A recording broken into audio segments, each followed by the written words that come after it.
Right breaking news చూస్తున్నాము. Trainee IPS Uday Krishna Reddy కేసులో ఉప్పర్పల్లి కోర్టులో కీలక వాదనలు జరిగాయి. ఉదయ్ కృష్ణారెడ్డిని పోలీస్ కస్టడీకి పంపాల్సిన అవసరం లేదంటూ ఆయన తరపు న్యాయవాది బలమైన వాదనలు వినిపించారు. ఇప్పటికే పోలీసులకు అవసరమైన సమాచారం అందించారని, కస్టడీ పేరుతో ఆయనను టార్గెట్ చేస్తున్నారని ఆరోపించారు. అంతేకాదు, కస్టడీలో ఎన్కౌంటర్ చేసే ప్రమాదం ఉందంటూ కోర్టు దృష్టికి తీసుకెళ్లారు.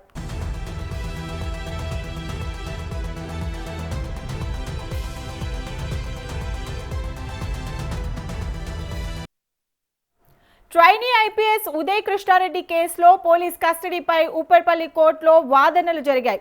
2 రోజుల పోలీస్ కస్టడీ కోరుతూ అనుమతించిన నేపథ్యంలో ఉదయ్ను రాత్రి 10 గంటలకు జైలు నుంచి కస్టడీలోకి తీసుకోవాల్సిన అవసరం ఏంటని ఆయన తరపు న్యాయవాది ప్రశ్నించారు.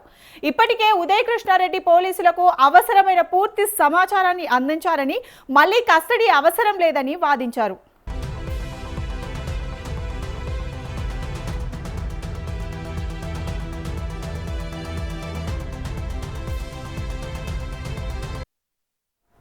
కస్టడీ పేరుతో ఉదయ్ కృష్ణారెడ్డిని పోలీసులు టార్గెట్ చేస్తున్నారని న్యాయవాది ఆరోపించారు.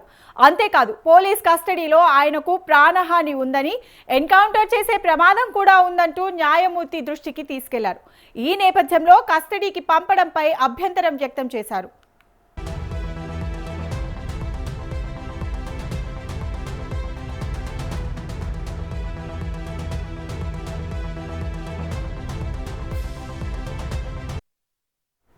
మరోవైపు విచారణను అత్తాపూర్ పోలీస్ స్టేషన్లో నిర్వహించాల్సి ఉండగా ఉదయ్ కృష్ణారెడ్డిని సికింద్రాబాద్లోని టాస్క్ ఫోర్స్ కార్యాలయానికి ఎందుకు తరలించారంటూ న్యాయవాది ప్రశ్నించారు. ఈ విషయంపై ప్రశ్నించిన ఉదయ్ మేనమామకు సంబంధించిన ఫోన్లను పోలీసులు సీజ్ చేశారని కోర్టుకు తెలిపారు.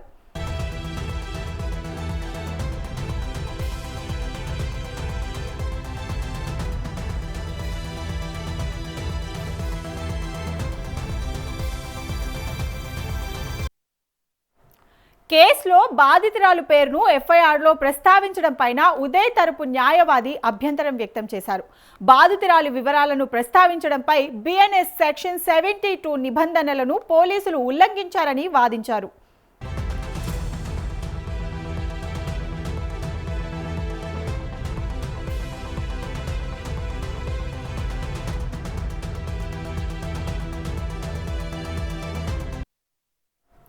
ఇక హత్యాయత్నం కేసులో పోలీసులు స్వాధీనం చేసుకున్న వస్తువు పైన న్యాయవాది కీలక అభ్యంతరం వ్యక్తం చేశారు. బాధితురాలి గదిలో దొరికింది నెయిల్ కట్టర్ అయితే దానిని కత్తిగా పేర్కొంటూ హత్యాయత్నం కేసు నమోదు చేశారని ఆరోపించారు. నిజంగా కత్తి స్వాధీనం చేసుకునే ఉంటే దాన్ని కోర్టు ముందు ఎందుకు ప్రవేశపెట్టలేదని ఆయన తరపు న్యాయవాది ప్రశ్నించారు.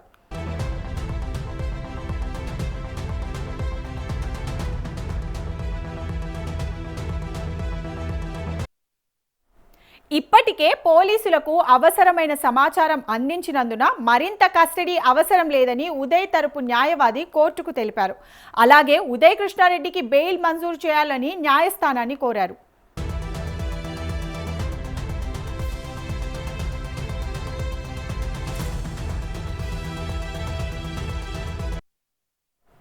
ఇక ఉదయ్ కృష్ణారెడ్డి తరపు న్యాయవాది చేసిన ఆరోపణలు, అభ్యంతరాలపై కోర్టులో వాదనలు జరిగాయి. మరోవైపు పోలీసుల వాదనలను కూడా కోర్టు పరిగణలోకి తీసుకోనుంది. ఇరువైపుల వాదనలు విన్న తర్వాత ఉదయ్ కృష్ణారెడ్డి కస్టడీ, బెయిల్పై న్యాయస్థానం తదుపరి నిర్ణయం తీసుకోనుంది. కస్టడీపై కోర్టు ఎలాంటి నిర్ణయం తీసుకుంటుందన్నది ఇప్పుడు కీలకంగా మారింది.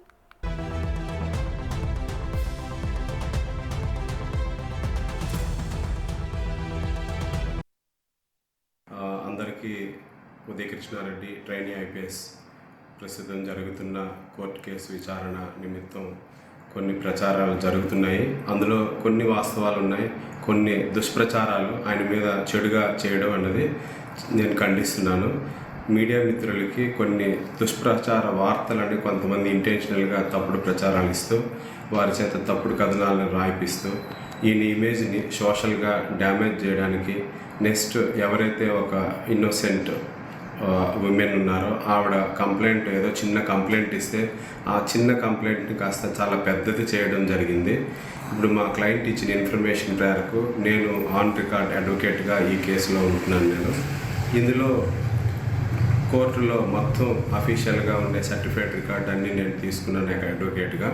తర్వాత నేను ఇందులో విచారించి చూసిన ఎడల అందులో ఉన్న విషయాలను నేను తెలియపరుస్తున్నాను.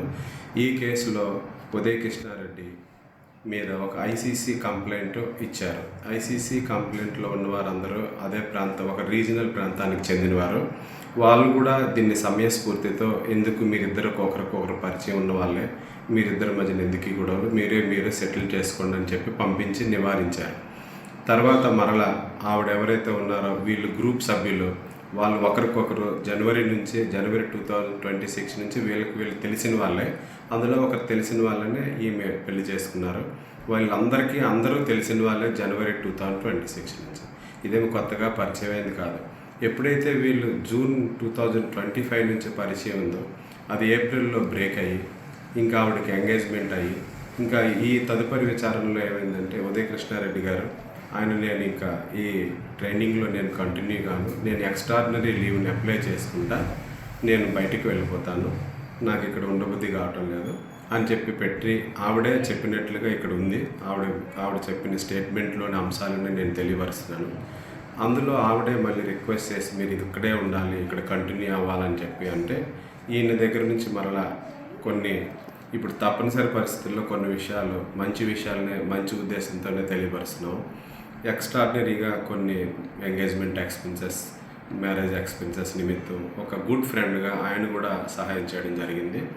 అవి కూడా జూలై 13వ తేదీ 2026న అవి వాపస్ ఇవ్వడం జరిగింది. ఈ గుడ్ రిలేషన్స్, గుడ్ ఫ్రెండ్షిప్ ఎవరైతే పెళ్ళైన వ్యక్తి తట్టుకోలేక ఆవిడ మీద ఫోర్స్ చేసి ఒక నామినల్ కంప్లైంట్ ఇవ్వమని చెప్పినట్లుగా ఉంది ఇందులో. సో ఆవిడ నామినల్ కంప్లైంట్ ఇచ్చారు. అందులో ఎటువంటి గ్రేవియస్ అఫెన్సెస్ కూడా లేవు. సో ఈయన చెప్పిన ఏంటంటే అవన్నీ తప్పు, వాస్తవాలు కాదు, నన్ను టార్గెట్ చేశారు, ఆమెను కూడా ఎవరో ప్రలోభ పెట్టి తప్పుడు కంప్లైంట్ ఇప్పించారు. ఈ కంప్లైంట్ అంశాలు కూడా ఫస్ట్లో ఇచ్చిన కంప్లైంట్ ఐసీసీ ముందు ఇచ్చిన వాటిలో పెద్ద సారాంశం ఏమీ లేదు. తర్వాత వాళ్ళు పోలీసు వారి ముందుటికి కూడా వచ్చి 18 జూలైన ఒక కంప్లైంట్ ఇవ్వడం జరిగింది. అందులో కూడా అన్ని అఫెన్సెస్ కూడా బిలో 7 years అఫెన్సెస్, అవి బెయిలబుల్, స్టేషన్ బెయిల్ ఇచ్చి కూడా తీసుకోవచ్చు. దాన్ని 41A నోటీసు ఇప్పుడున్న ప్రస్తుతంలో 35(3) BNS కింద నోటీస్ ఇచ్చుకోవచ్చు, BNSS కింద. మరలా ఈయన ఎప్పుడైతే వాస్తవంగా నేను అప్రోచ్గా ఉంటానని తెలియపరచడానికి కూడా ఈయనకు అంశం ఎప్పుడు తెలిసిందంటే 18వ తేదీన కంప్లైంట్ ఇస్తే 19వ తేదీ నుంచి టీవీ వారికి, మీడియా వారికి అసలు యాక్చువల్గా Nipun Saxena versus union of India 2019 supreme court ఆచరణ ప్రకారం BNS ప్రస్తుతం ఉన్న IPC BNS పీనల్ సెక్షన్ 72 ప్రకారం ఎటువంటి అమ్మాయిలైనా ఇటువంటి కేసులు పెట్టేటప్పుడు వాళ్ళ పేర్లు FIRలో నమోదు చేయకూడదు, వాళ్ళ చేతితో రాసిన కంప్లైంట్ని ఎవరికి సర్క్యులేట్ చేయకూడదు, ప్రింట్ చేయకూడదు, అఫీషియల్గా ఉండే తెలంగాణ పోలీస్ స్టేట్ పోర్టల్లో కూడా పెట్టకూడదు. కానీ అవన్నీ చేసి ఆ ప్రచారాన్ని బయటకు పెంచి బయట ఇమేజ్ టార్నిష్ అయిన తర్వాత ఉదయ్ కృష్ణారెడ్డి తట్టుకోలేక అపస్మారక స్థితిలో వెళ్ళిపోయారు. మెంటల్ ట్రామాకు గురై అపస్మారక స్థితిలో ఉంటూ ఆయన ఏం చేశారనేది డాక్టర్స్ చెప్పారు. అక్కడ SR నగర్ పోలీస్ స్టేషన్ వారు వచ్చి విచారించారు. అంటే దీన్ని బట్టి అర్థమవుతుందంటే ఆయన 18వ తేదీ కంప్లైంట్ ఇచ్చిన దాని నుంచి 22, 23 వరకు కూడా ఆయన అందరికీ అందుబాటులో ఉన్నాడు హాస్పిటల్లోనే. సో ఆయన చెప్పింది కూడా అదే చెప్పారు, నేను హాస్పిటల్లో అందరికీ అందుబాటులో ఉన్నాను, పోలీసు వారు వచ్చారు, విచారించారు, డాక్టర్స్ వచ్చారు, టెస్ట్ చేశారు, తర్వాత డిశ్చార్జ్ అయ్యాను. ఈ మీన్వేల్ నా సంతకం పెట్టి ఏదో హైకోర్టులో కూడా ఇలాగా 41 స్టేషన్ బెయిల్ ఇవ్వటం లేదు కాబట్టి హైకోర్టులో వేస్తామని ఎవరో అడ్వకేట్ తెలిసిన వాళ్ళు వేశారు. ఆ పిటిషన్లో ఏం రాశారు ఏంటనేది కూడా ఆయనకి పెద్దగా తెలియదు. కంటెంట్స్ ఏవైతే ఉన్నాయో అవి రాశారు. ఆయన తేరుకుని బయటకు వచ్చేలోపే ఈ కోర్టులో వేసిన పిటిషన్ని మళ్ళీ ఏమైందో తెలియదు 4 days తర్వాత, అంటే కంప్లైంట్ ఇచ్చిందే 14 days డిలేతో ఇచ్చారు ఆ కంటెంట్ ప్రకారం. తర్వాత 4 days డిలేతో మళ్ళీ ఆవిడ స్టేట్మెంట్ని రికార్డ్ చేసి ఆ స్టేట్మెంట్ని టోటల్గా మార్చేసి ఒక కౌంటర్ బ్లాస్ట్ లాగా తీర్చిదిద్ది అయినా సరే కొన్ని నిజాలు ఆవిడని మెచ్చుకోవాలి, అన్ని నిజాలు కొన్ని వాస్తవాలు తెలియజేసింది.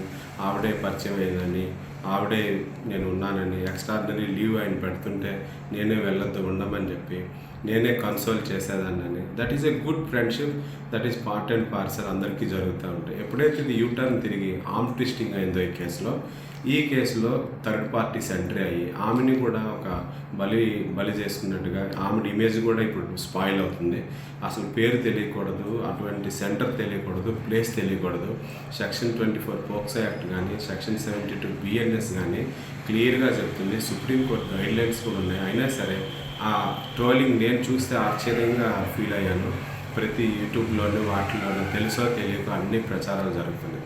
అది చేయకూడదు. అది డిస్క్లోజ్ చేసేవారే ఫస్ట్ అత్తాపూర్ పోలీసు వారే ఇది చేయకూడదు అసలు. ఇప్పటికీ కూడా అది ఆన్లైన్ పోర్టల్లో పెట్టి ఆవిడ పేరుని కూడా అక్కడ పెట్టి అది చెడు ప్రచారం జరుగుతుంది. అది తప్పుడు, అది తీసివేయాలి అసలు.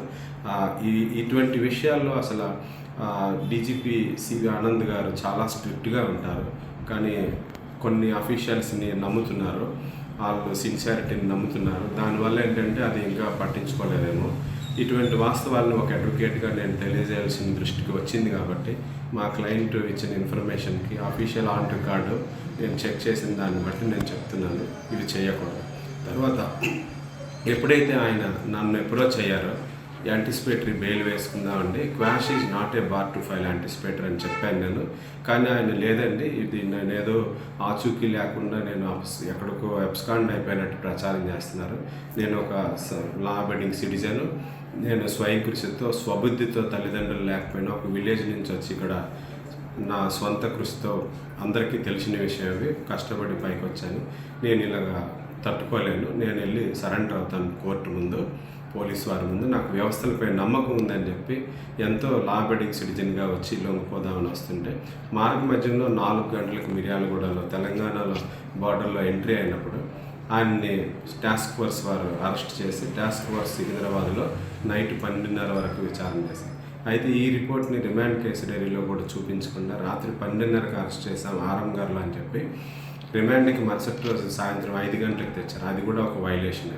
ప్రతిదీ వైలేషన్ అనుకునేటప్పుడు ప్రతిదాన్ని వైలేషన్ లాగా చూడాలి. అది ఎవరు చేసినా కూడా రూల్ బ్రేక్ చేస్తే రూల్ బ్రేక్ 24 అవర్స్ దాటితే అది ఇల్లీగల్ కస్టడీ అవుతుంది. సెక్షన్ 38, సెక్షన్ 58 BNSS క్లియర్గా చెప్తున్నాయి. ఆయనకి ఎటువంటి ప్రొటెక్షన్ కూడా, లీగల్ ఎయిడ్ కూడా ఇంట్రాగేషన్ చేసి కన్ఫెషన్ తీసుకునేటప్పుడు ప్రొవైడ్ చేయలేదు. We are at outside but they are not allowed has.